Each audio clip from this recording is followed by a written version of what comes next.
Aitor Aspe Oiangure naiz, Arizmendiko Lanbide Heziketako eraikuntzako irakaslea, eta esatea aurten 6. aldiz 21. mendeko etxebizitzaren jardunaldiak antolatzen ditugula. Aurtengo gaia esatea birgaitze energetikoaren inguruan izango dela, eta konkretuki hirian, auzoan eta etxebizitzan.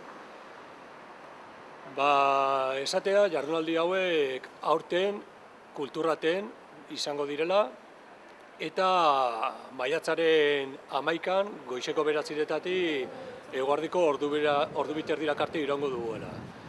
Etorriko diren adituak leku eta esparru desberdinetatik datoz.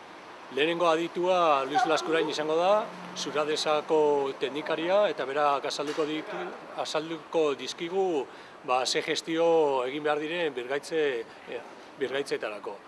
Bigarren islaria Madrildik dator, Madrilgo Unibertsitatetik, eta bere izena Alejandro Tamayo da, eta berak hirian egiten diren birgaitze energetikoa erakutsiko dizkigu.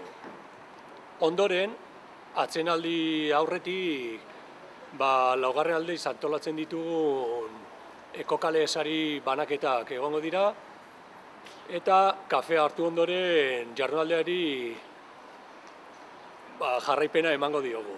Horretarako Naparrutik Ana Bretain etorriko da, eta berak auzoan egin duten planteamenduak erakutsiko dizkigu.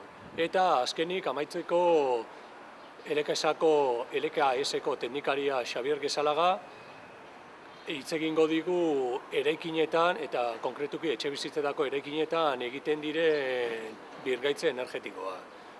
Eta guzti hori amaiera emateko Arrasateko udaletxeko Jose Antonio Urdangarinek mahai inguruko arduradun bezala bertan sortzen diren zalantzak eta argituko dizkigu. Eta ondoren, festa bezala lunch bat egongo da.